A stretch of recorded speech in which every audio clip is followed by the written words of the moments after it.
Welcome to the Astro Forecast for the week of November 15th to November 21st. So, this week is shaping up to be kind of a mixed bag, if you will. So, we start off the week with a Sun square to Jupiter. And the Sun square to Jupiter is more about overdoing it, right? Sun is our vitality, the way we feel about ourselves. And Jupiter is about expansion, optimism. And a square means that they're not really working well together. So, they're challenging each other, if you will. And so the sun's vitality is being challenged by our want to expand, our want to grow and be bigger than we are now, and maybe being excited and optimistic to be better than we are now, but taking on too much. Now there are some other aspects to the moon today that on this day that can feel like we're trying to not feeling we're just not feeling enough, like we're overdoing it because we're trying to compensate for something or trying to people please, or it could be a trauma kind of background to it, but it's we're wanting to do more than we're capable of. So really show some respect to yourself and to others as well, not expecting others to overdo it or have such high expectations. That's another one with Sun square to Jupiter. And moderation and discipline, really important on this day. So don't try to do too much, is what I'll say. You might want to, or maybe feel like you have to, really just begin building in some boundaries and white space with that. You might also feel very confident and proud and very optimistic. No one tries to overdo it on purpose. We just take it on because we feel like we got, too many projects on the go or deadlines are coming together. And if that's the case, just know this will be over. This is only like 1 or 2 day kind of transit.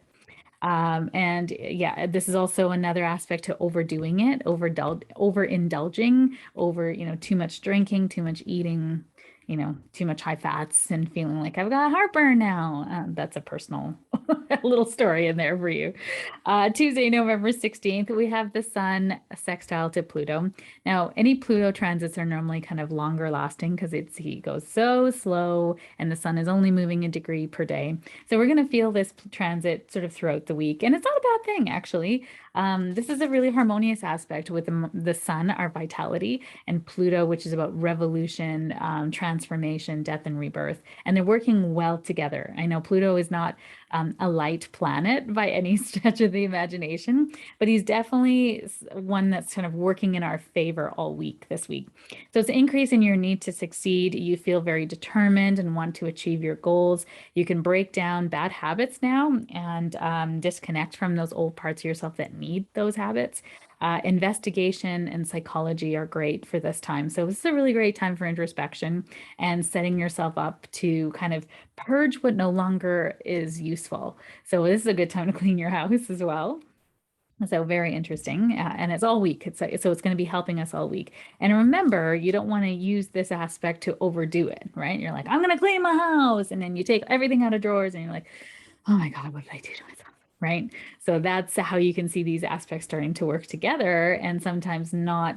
I mean, in a good way, in the end, it'll be good because you'll purge everything, but you'll be exhausted. So just maybe bite-sized pieces of that, not taking on too much. Wednesday, November 17th. This is a very charged aspect, and this is Mars opposite to Uranus. Now, Mars is energy, vitality, it's our ego, it's our motivation. It can be our aggression, it can be the way we have sex, it's just our way that we kind of get our energy out. And Uranus is the planet of evolution, it is god of chaos. He is the change maker. He makes things happen. It's also the unique things that are in our world that are not normal. Just kind of the things that are. I always like to say that the things that are weird are normal to me. But this is, and the moon is going to be sitting with Uranus on this day too. And the moon goes around the zodiac every 28 and a half, 29 days ish. And so it's this. It's interesting that the moon is going to be sitting next to Uranus while Mars is opposite. So this is going to really kick up a lot of our emotions. The moon is our emotions. And Uranus sitting with the moon is anxiety. And the Mars opposite these two planets are aggression, anger, volatility, tempers flaring, emotional instability on this day. And this is going to be kind of felt I would say even Monday, Tuesday, Wednesday, Thursday, Friday. So it's all kind of overlapping, right? They're not just singly on one day, but it's exact on this day. So this is going to when we're going to feel it the most. And the best word to describe this is intense.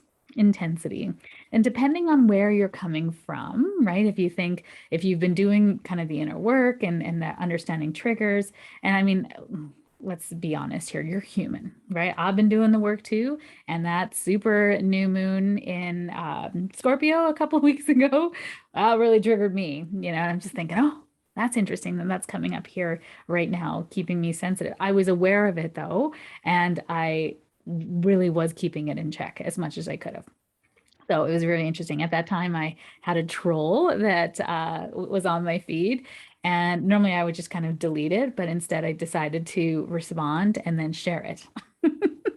Is that the most spiritual thing to do? I think it was in the moment. I felt like let's talk about how and what this kind of looks like when you're projecting your own fears and experiences onto other people. Like this troll was really just projecting all of their negativity onto me. And I'm just like, no, not taking that. So is that spiritual? I don't know. I was really kind in what I said, and you can read that on the super new moon in Scorpio post on my Facebook page if that's something you're interested in seeing what happened to that. And then all the people that were kind of giving love to this person, because that's actually what I said is I send love to you because obviously this is triggering a part of you that feels like this isn't real or this is garbage or to work and then all caps, right? And then she was really upset about why she couldn't find where I lived, which I thought that's interesting. She's based in Australia. Why does she need to know where I live? But that gives her amount of security.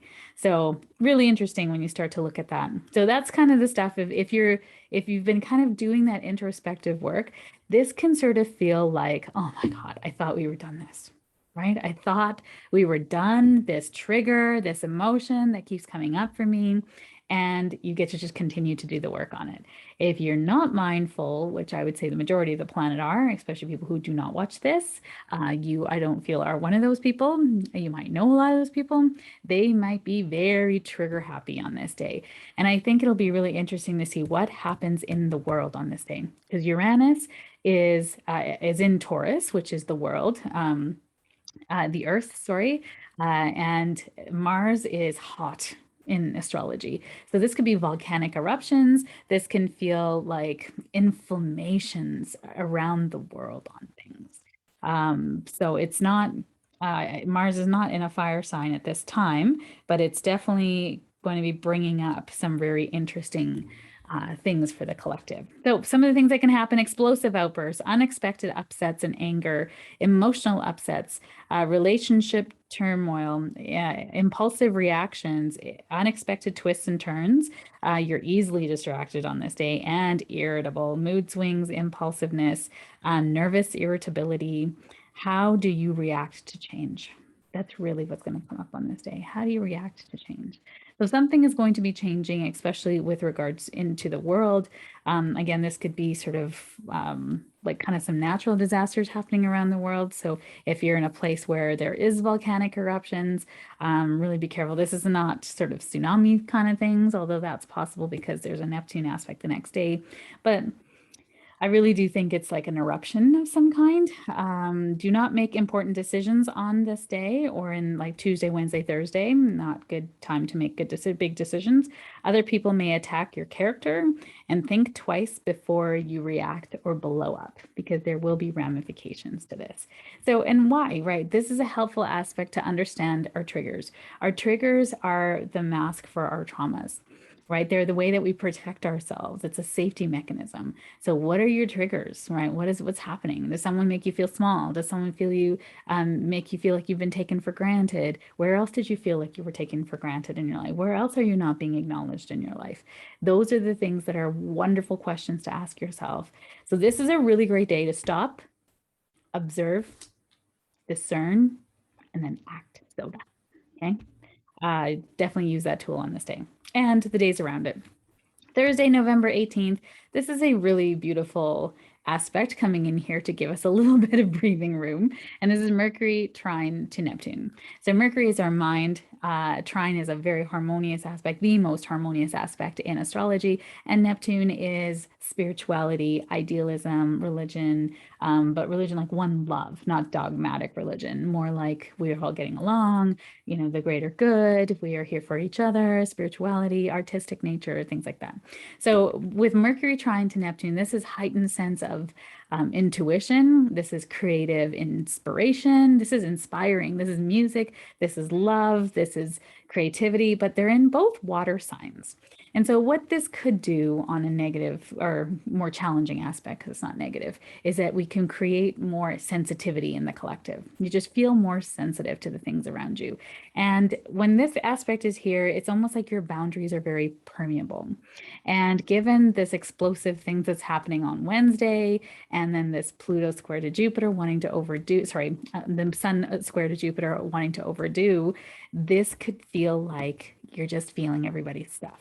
And if that's the case, I want you to bring in your white light boundaries. If you don't know what that is, you definitely need to take my Intuition 101 class. But understand what's yours and what's not, and send back the energy that doesn't belong to you back to the sender with love and consciousness, never to return to you again. Such good thing to do. It's a good practice to have, knowing that is this mine or is it not? So this is a heightened sense of sensitivity, intuition, creativity. This is a great day to write. This could be a really great day too to pay attention to your dreams. Sometimes we process through our dreams or we channel through our dreams. So this will be a really good one. If you're a writer of poetry or music, or you're very creatively inclined, this is a great day to channel some great ideas, or even to be in creative mode by yourself on an island somewhere far away, not near a volcano. I'm just kidding. But it's a great time to just kind of be with yourself. Friday, November 19th, we have a full moon lunar eclipse at the 27th degree of Taurus. So eclipse season brings jumps in evolution for the collective. And wherever the evolution points are in the collective, that's something we sort of want to really pay attention to. So the nodes of the moon have been in Gemini and Sagittarius, and the nodes of the moon denote our karmic destiny as a collective. At the time that you were born, where the karmic nodes are, the moon's nodes are in your chart, will denote your karmic path in this lifetime. So right now, the nodes of the moon are moving through Gemini, the first degrees of Gemini and Sagittarius. And the nodes of the moon go backwards. It's complicated. I'm not going to get into it on this. But what I'll just say is they're about to change signs. And whenever that happens, there is a kind of a destination change for the collective. And that happens about every 18 months. So that's not going to happen. The nodes aren't going to actually move into Taurus and Scorpio until January 2022. But because an eclipse in astrology is when the full moon or new moon, so depending on a lunar eclipse or a solar eclipse, lunar eclipse happens on a full moon. And when the lunar eclipse happens, when the new moon and full moon are exactly opposite, and the nodes of the moon are within a few degrees of that, that's called an eclipse in astrology. So that means then there is a jump in the collective evolution. And depending on where it is in your chart, it could be very benign and nothing big. But if it hits major aspects of your chart or angles of your chart, you can definitely feel that this time is going to be turbulent. Now, for those of us who are super sensitive, we're already feeling this eclipse energy at the beginning of the month.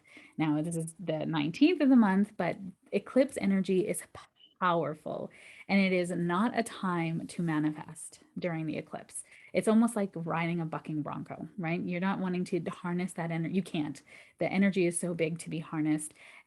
It's just almost like too much. So not a good time to kind of set intentions or release intentions or do anything. It is a time to just be and try to flow with the energy as best you can. Okay, so important on eclipse season. So eclipses can last about 6 months, depending on the potency of it in your chart.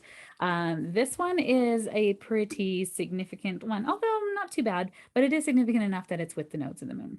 Now, the moon itself is sitting with the north node of this karmic cycle, and the north node is in Gemini at the first degree. And because Taurus at 27 degrees, they're so close, they're within 4 degrees of each other. So this is going to be effective. And so what does this mean? The moon sitting in Taurus is about its fixed Earth. And at the time of this full moon, there are 7 planets. There are 10 planets that we really look at in astrology, kind of in the main core. There's asteroids and all that other stuff. And the moon, technically not considered a planet. It is a satellite of the Earth, but we consider it to be a planet in astrology. So there's 10 planets in astrology.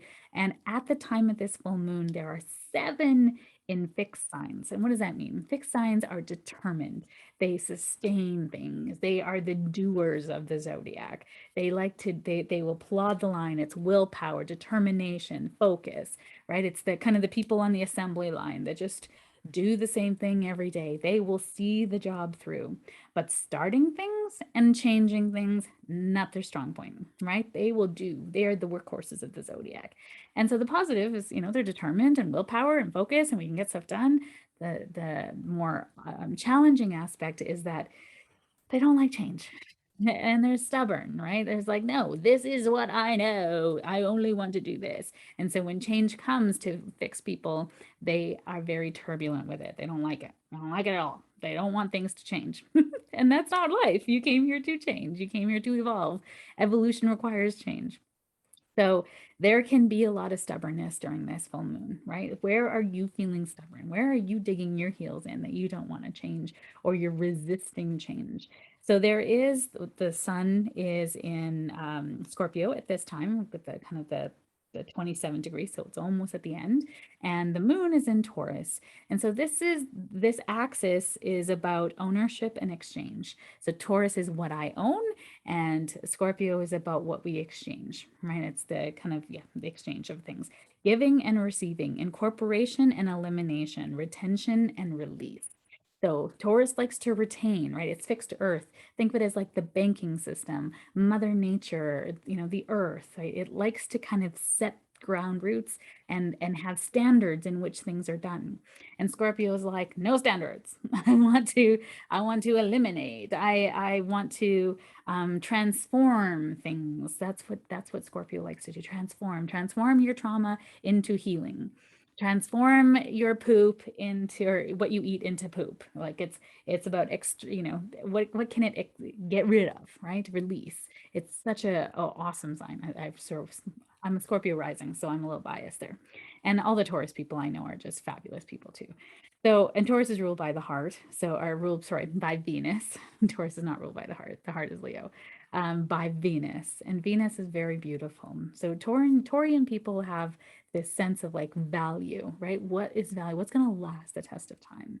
And so at this time, we are looking to see how can we set our foundations for the future in such a way that we're building a very beautiful future, right? Venus oriented, that we're looking out for each other and we're doing things that are long lasting, especially with our money.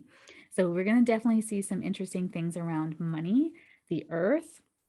I think even because there's a square here to Jupiter, which is adding intensity to this eclipse. And then on the other side of it, the sun is in Scorpio. And who else is sitting in Scorpio right now is Mercury, the mind. So we have the mind and our vitality and who we think we are sitting here in Scorpio, kind of wanting to dig up the skeletons, if you will, wanting to eliminate what's no longer serving us, wanting to see how can we never go through this cycle again, right? Healing trauma. And this is the south node of the moon. The south node of the moon is our karmic past. Where are we coming from as a collective? And we look at this time, the collective in Sagittarius is all of these outdated laws. Sagittarius is the law. So when we think about the outdated laws and philosophies, and there's a lot of school curriculums right now, especially across Canada, that they're being changed to really reflect what truly has happened in our past. And in order to truly reflect what's happened in our past, we also have to heal that part of ourselves that wants to keep that silent, wants to keep that like quiet, right? We don't want to talk about all the atrocities of the past, but the fact of the matter is we need to teach it so that we never go down that path. and that we can heal it. We can truly reconcile it and start to have a path forward where we are all understanding why people are the way we are. So when we see people on the streets or we see people in the jail system, we understand that this is because of systematic racism, systemized racism, and a generational trauma that was caused by our own government's actions. So I know those are super light, right? Not easy. And this, if you're watching this from other places around the world, you can move that into your realm and your country and things that are happening for you because it's happening in every country around the world. We need to notice our past and understand what has happened there to learn from it and bring it into the future. We're no longer whitewashing it. We're no longer trying to hide it under the carpet. And then to these lovely, powerful axis, there's Jupiter sitting there as a square. And we already talked about Jupiter at the beginning of the week as this overdoing it, wanting so hard to change things. And Jupiter sitting in Aquarius, which is the people, right? It is community, it is evolution, it is elevating ideas and concepts. And what I think is we're going to see technological advances to clean up the environment. We're going to see challenges to constitutions for rights, people's rights. Maybe that's to do with the shot, about these mandates, all those kinds of things. I think we're also going to see challenges to the Constitution with regards to restitution to all of these atrocities that have happened in the past, and how are we going to fix that and do it in a way that feels ethical for everybody. So this is an ethical full moon. I said ethical weird there, but yeah, ethical full moon. So be careful not to try to escape or not to try to lower your standards or try to run away from this, right? This is definitely not a good time to call your ex. And I'll say it's never a good time to call your ex. And then there's also a really wonderful aspect here from Venus trine to Uranus. This is like, we're going to get some really wonderful ideas out of this. We're going to have a shift in our awareness to something new, unexpected moves and determination to to do something that feels good for everybody that's not in the norm. So I think this is, again, I feels like technological advances and out of the box thinking to help us, move out of this. So not a light week. And then Saturday, November 20th, we have a Mercury square to Jupiter. So, I mean, this is kind of residual from the full moon, but this is our mind wanting to take on too much, or maybe it's going so much, it's just overdoing it. This is a great day to meditate, but it's also high hopes for the future, but lack of concentration. So with these aspects, especially to these Uranus aspects, you can feel like you're not being able to focus this week. Just know it's going to pass. It's going to pass, that's it. And maybe get out that energy physically to help you focus. And then Sunday, November 21st, the sun moves into Sagittarius. Yay! For me, the sun now moves into my first house, and this is a very lovely time in my life. Of course, it depends where it sits in your chart. If you want to know more about that, you can run your own free chart through astro.com, or you can get into my calendar and I'll do your astrology for you, and you understand where it's moving through your chart at different times of the year. So sun in Sagittarius, happy birthday to my Sagittarius brothers and sisters.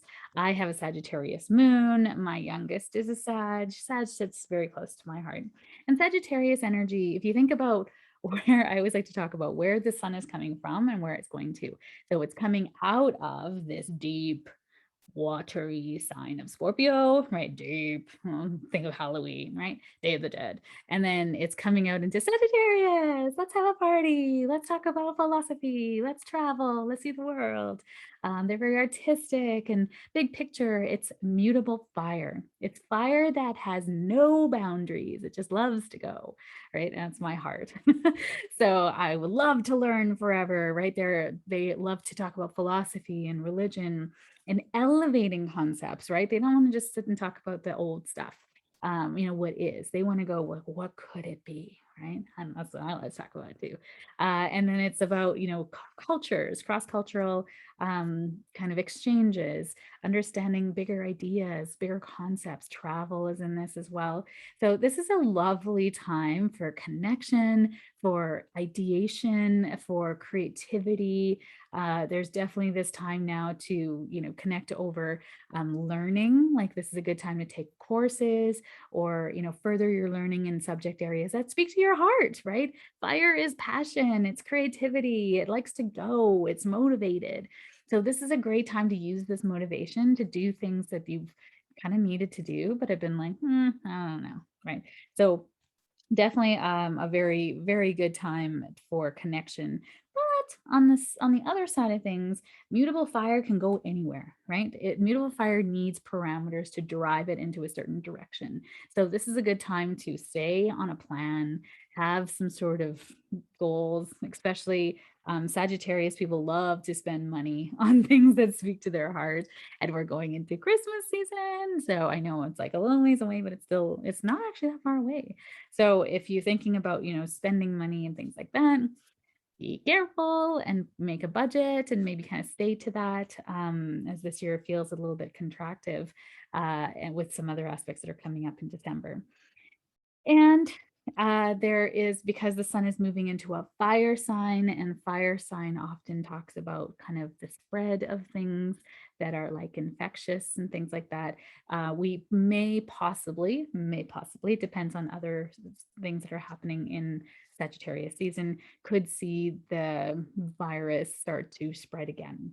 So, and I think that's going to be our future, where it's going to have this kind of, we're going to be in a lull, and then it's going to be a spike and a lull and a spike, until we have either more people have got it and have immunity from it, or we end up getting a pill, which they just passed approval for that in certain countries, to take a pill whenever you're starting to get the symptoms of it, of the vid. And so you can lessen this how the severity of it, and maybe stave off being in the hospital and things like that. So I think these technological advances, because eventually, I mean, we know the vid is here to stay, and eventually what's going to happen is we're just going to be able to live with it, with technology, with medicine, with maybe the shots that are available and things like that. But eventually what's happened, it's just going to be another thing, just like the flu, that's in our system, and as long as we can manage our resources accordingly, it's going to be there. So it's really about, how do we want to come out of this, right? Together. So we want to increase our understanding of the world, um, see the big picture, and really nurture your vision, is how we're going to end off the week. So it's a busy week, right? The sun's moving signs, there's a lunar eclipse, there's some squares in here, and this opposition Mars to Uranus, really bringing things to the surface. Everything in astrology is bringing you to the next step of your journey, right? Think of it as that. These are all stepping stones to get you to where you need to go. So take them as such and learn from them. And if I can support you, stay on my page, because I always post very interesting content, very inspirational content, and really trying to help you as you're navigating these aspects. Because the best we can flow with this energy, the better the outcome for you. So wishing you a wonderful week. Thank you for being here. I really appreciate you.